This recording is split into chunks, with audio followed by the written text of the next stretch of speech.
YouTube shorts algorithm exactly काम कैसे करता है? आखिर क्यों एक शॉर्ट पर अचानक से बहुत व्यूज आते हैं बट फिर उसका ग्राफ फ्लैट हो जाता है? कौन से ऐसे मेट्रिक्स हैं जिनसे ये डिसाइड होता है कि एक शॉर्ट पर मिलियंस में व्यूज आएंगे या फिर वो फ्लॉप होगा? एंड फाइनली, क्या आपको सेम चैनल पर शॉर्ट्स एंड लॉन्ग वीडियोस बनाने चाहिए या फिर it will kill your channel? इन सारे क्वेश्चंस का आंसर इस वीडियो में मिलेगा and it's going to be really fun. Let's begin.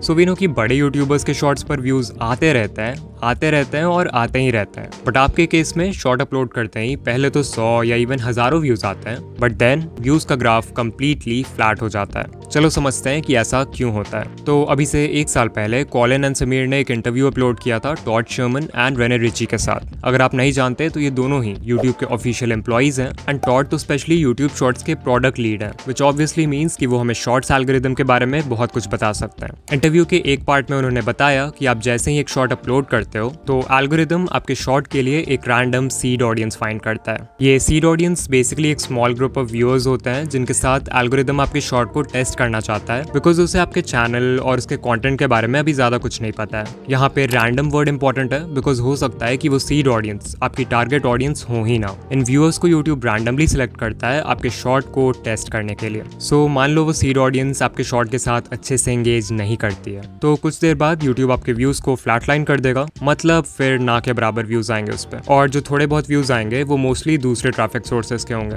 वही मान लो अगर बाय चांस वो सीड ऑडियंस आपकी एक्चुअल टारगेट ऑडियंस निकलती है एंड ऑल्सो आपका कंटेंट भी बहुत अच्छा है, तो नेचुरली वो व्यूअर्स आपके शॉर्ट के साथ अच्छे से एंगेज करेंगे। इससे फिर एल्गोरिदम को एक पॉजिटिव सिग्नल जाएगा एंड वो और व्यूअर्स को फाइंड करेगा जो कि सीड ऑडियंस से मैच करती है। अगर इन नए ग्रुप ऑफ व्यूअर्स ने भी आपके शॉर्ट के साथ पॉजिटिवली रिएक्ट किया तो फिर वो शॉर्ट और पुश होगा and basically this will keep on repeating. So अब आपको समझ आ रहा होगा कि शॉर्ट्स का एल्गोरिदम एग्जैक्टली काम कैसे करता है। ऑलमोस्ट हर शॉर्ट क्रिएटर का यही क्वेश्चन रहता है कि अगर हमारा शॉर्ट पहले अच्छा परफॉर्म कर रहा था तो फिर यूट्यूब ने उसके व्यूज एकदम से रोक क्यों दिए? यू हैव टू अंडरस्टैंड कि लॉन्ग वीडियोस और शॉर्ट वीडियोस के एल्गोरिदम्स ना ही सेम है और ना ही हो सकते हैं। In case of long form videos, एक व्यू का मतलब होता है कि व्यूअर ने इंटेंशनली चूज किया था कि उन्हें वो वीडियो देखना है। हाउएवर शॉर्ट्स के केस में ऐसा नहीं होता, क्योंकि यहाँ पर हमारे पास होता है शॉर्ट्स फीड, जहाँ पे थंबनेल का कॉन्सेप्ट नहीं हो सकता। इसका मतलब अगर एल्गोरिदम को जानना है कि आपकी वीडियो अच्छी है या नहीं तो उसके पास सिर्फ एक ही रास्ता है, और वो है एक initial group of random viewers को आपकी वीडियो दिखाना, जिसे हम सीड ऑडियंस बोलते हैं। सो अगर ये एल्गोरिदम का कॉन्सेप्ट थोड़ा भी क्लियर है, देन नेक्स्ट क्वेश्चन जो आपके मन में आएगा वो ये होगा कि कौन से इंपॉर्टेंट मेट्रिक्स हैं जिससे यूट्यूब डिसाइड करता है कि आपके शॉर्ट ने अच्छा परफॉर्म किया है और अब उससे सीड ऑडियंस के अलावा भी और लोगों को दिखाना है। लाइक लॉन्ग वीडियोस के केस में CTR होता है, AVD होता है, तो शॉर्ट्स के केस में हमें किन चीजों पर फोकस करना है?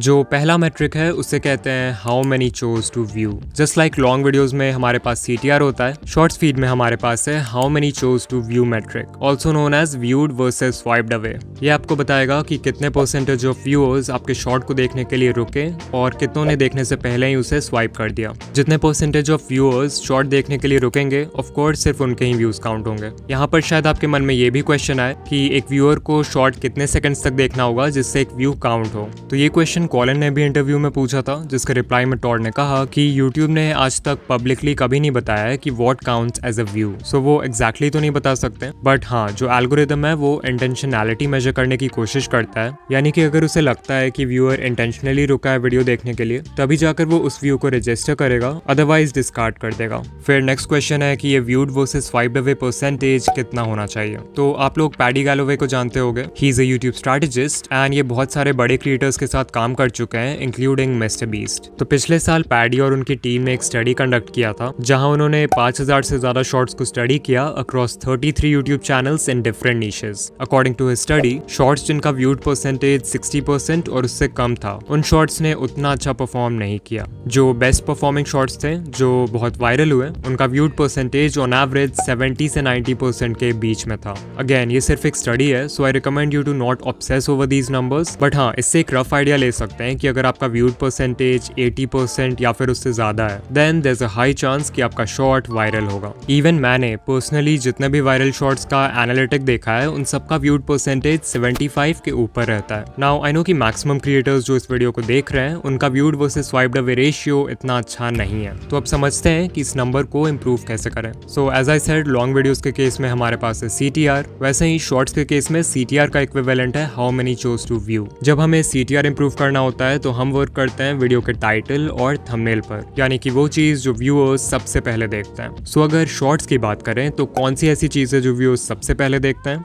You're right, उसके पहले 3 सेकंड्स। सो ये कहना गलत नहीं होगा कि आपके शॉर्ट के स्टार्ट के कुछ सेकंड्स यानी कि उसका हुक वही रोल प्ले करता है जो लॉन्ग वीडियोस के केस में टाइटल एंड थंबनेल का है। अब लॉन्ग वीडियो में तो हमारे पास 30 सेकंड्स होते हैं व्यूअर को हुक करने के लिए, शॉर्ट्स में हमारे पास है सिर्फ 3 seconds and this is why इन दोनों फॉर्मेट्स में हुक क्रिएट करना is very different. But even though long form and shorts need different types of hooks, दोनों का फाउंडेशन सेम है एंड दैट इज कि आपको व्यूअर्स के माइंड में क्यूरियोसिटी स्पार्क करना है इन सम फॉर्म। ये क्यूरियोसिटी आप बहुत चीजों से क्रिएट कर सकते हो। For example, depending on the type of video you are creating, आप अपने हुक में कुछ लाइंस बोल सकते हो जिससे कोई भी व्यूअर जो माइंडलेसली स्क्रॉल किए जा रहा है वो इमीडिएटली रुक जाएगा। जैसे कि आप शॉर्ट के स्टार्ट में बोल सकते हो एक्स स्टॉप स्क्रॉलिंग। ये एक बहुत ही पॉपुलर हुक है जहां पर X is your target audience. Like मेरे चैनल की टारगेट ऑडियंस है यूट्यूबर्स, सो अगर मैं किसी भी टॉपिक पर शॉर्ट बना रहा हूं तो उसके स्टार्ट में I can say YouTubers stop scrolling and ये एक बहुत ही अच्छे हुक का काम करेगा। फिर एक और लाइन है, आई एम श्योर आप ABC के बारे में नहीं जानते। यहाँ ABC को सिंपली उस चीज से रिप्लेस कर दो जिसके बारे में आपकी वीडियो है। एग्जाम्पल, आई एम श्योर आप इस यूट्यूब सेटिंग के बारे में नहीं जानते। आई एम श्योर आप इस रेसिपी के बारे में नहीं जानते। आई एम श्योर आप इस नए माइनक्राफ्ट अपडेट के बारे में नहीं जानते।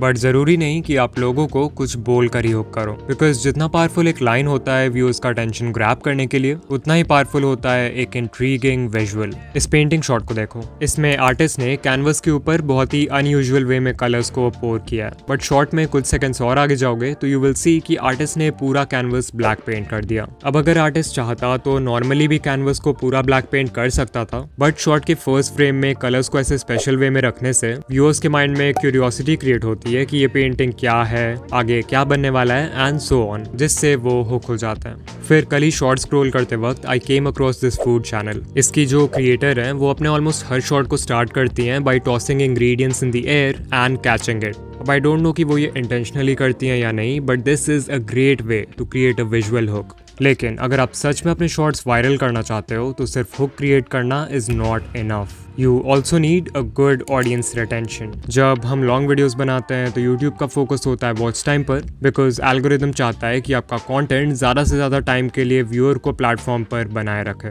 दैट्स वाई अगर कोई वीडियो मान लो 1 घंटे की है और एक एवरेज व्यूअर उसे सिर्फ 15 मिनट्स के लिए देख रहा है, तो भले ही उसका रिटेंशन बुरा है, एल्गोरिदम उस वीडियो को बहुत प्रमोट करेगा बिकॉज वो व्यूअर्स को 15 मिनट्स के लिए यूट्यूब पर बनाए रखता है। लेकिन शॉर्ट्स के केस में इट्स डिफरेंट। यहाँ पर यूट्यूब को AVD से उतना मतलब नहीं है। Instead, the algorithm looks at audience retention. यहाँ पर अगर audience retention 25% है तो काम नहीं चलने वाला। जो बेस्ट परफॉर्मिंग शॉर्ट्स होते हैं उनका रिटेंशन 90-100% के बिल्कुल क्लोज होता है, या फिर उससे भी ज्यादा होता है अगर व्यूअर्स शॉर्ट को दोबारा देखते हैं। लेकिन ऐसा भी नहीं है कि शॉर्ट्स एल्गोरिदम को AVD से बिल्कुल ही फर्क नहीं पड़ता। पैडी गैलोवे की स्टडी के अकॉर्डिंग जिन शॉर्ट्स का AVD ज्यादा था उन्होंने ज्यादा अच्छा परफॉर्म किया as compared to others with lower AVD। तो इस बात को याद रखना अगर आप सोच रहे हो कि 5 सेकंड्स के शॉर्ट्स बनाकर 100% रिटेंशन ले आओगे और वायरल हो जाओगे। आई एम श्योर इतना सब कुछ सुनने के बाद आप कंफ्यूज हो गए हो कि शॉर्ट्स के लिए बेस्ट लेंथ क्या है। क्या हमें 10 से 15 सेकंड्स के छोटे शॉर्ट्स बनाने चाहिए जिस पर आराम से अच्छा रिटेंशन आ जाए, या फिर पैडी के स्टडी के अकॉर्डिंग लंबे शॉर्ट्स बनाने चाहिए? तो इसका आंसर मैं भी वही दूंगा जो यूट्यूब के एम्प्लॉयज ने दिया, एंड दैट इज कि आप उस लेंथ का शॉर्ट बनाओ जो आपकी स्टोरी से अलाइन करे। कुछ नीशेज ऐसे होंगे जहां पर क्विक इंस्टेंटली रिवॉर्डिंग शॉर्ट्स काम करते हैं, वहीं बाकी नीशेज में आप स्टोरी टेलिंग का यूज करके एक नैरेटिव आर्क बिल्ड कर सकते हो जहां बिगनिंग, मिडिल, एंड हो और ज्यादा लंबे शॉर्ट्स बना सकते हो। सो या यूट्यूब शॉर्ट्स के लिए बेस्ट लेंथ वो है in which you can perfectly deliver your content.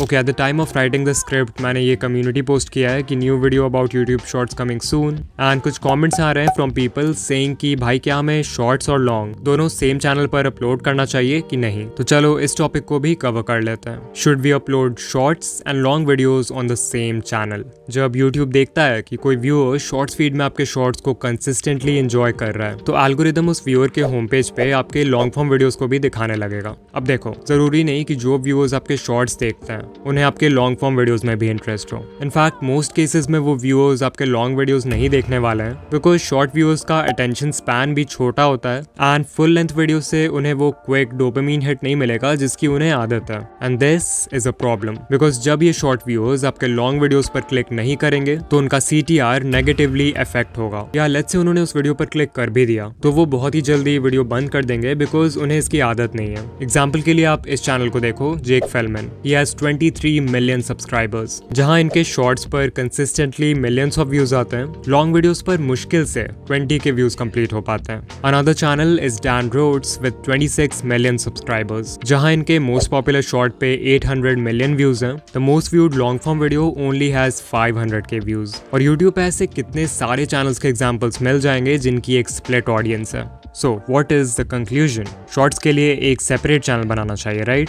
हाँ, अगर मैं होता तो एक दूसरा चैनल ही बनाता एंड मेरी पर्सनल एडवाइस यही होगी कि आप भी एक दूसरा चैनल बनाओ। लेकिन इसका मतलब ये नहीं है कि सेम चैनल पर लॉन्ग और शॉर्ट्स एक साथ डाल के ग्रो करना इम्पॉसिबल है। बहुत सारे चैनल्स हैं जो ऐसा करते हैं, for example Daily Dose of Internet, and they are fairly successful. You can see इस चैनल पर लॉन्ग वीडियोज और शॉर्ट्स दोनों पर ही कंसिस्टेंटली मिलियंस ऑफ व्यूज आते हैं। The secret behind this is simple, इनके शॉर्ट्स और लॉन्ग वीडियोज दोनों को देखकर सेम फीलिंग आती है। इनफैक्ट इस चैनल के लॉन्ग वीडियोस एक तरह से शॉर्ट्स के कॉम्पाइलेशन जैसे हैं, so they are like extended version of the shorts. More importantly इनके लॉन्ग वीडियोस की लेंथ भी उतनी बड़ी नहीं है, सो शॉर्ट्स व्यूअर्स जो इंस्टेंट डोपामिन के लिए आते हैं वो भी इस पे क्लिक कर देते हैं। And so if you want to upload Shorts and long videos on the same channel, then आप यहाँ से कुछ लेसन्स ले सकते हो। नंबर 1, आपके शॉर्ट्स और लॉन्ग वीडियोस दोनों का कंटेंट सेम होना चाहिए। नंबर 2, लॉन्ग वीडियोस और शॉर्ट्स दोनों की वाइब सेम होनी चाहिए। दिस मीन्स आपके वॉइस ओवर का तरीका, एडिटिंग स्टाइल, लाइटिंग, कलर और जो ओवरऑल फील है वो सेम होना चाहिए। एंड नंबर 3, जो कि सभी के लिए पॉसिबल नहीं है बट अगर कर पाए तो बहुत अच्छा है, लॉन्ग वीडियोस की लेंथ छोटी रखो ताकि शॉर्ट्स व्यूअर्स के उन पे क्लिक करने के चांसेस इंक्रीज हो जाएं। ऑलराइट, सो आज हमने जाना कि शॉर्ट्स एल्गोरिदम एग्जैक्टली काम कैसे करता है एंड किस बेसिस पे एक शॉर्ट वायरल होता है। अब अगर आप जानना चाहते हो कि कैसे स्टेप बाय स्टेप एक वायरल शॉर्ट बनाते हैं, देन कमेंट कर देना पार्ट 2 एंड मैं ये वीडियो भी जल्दी ही बना दूंगा। एंड या मैं आपसे किसी और वीडियो में मिलूंगा। बाय।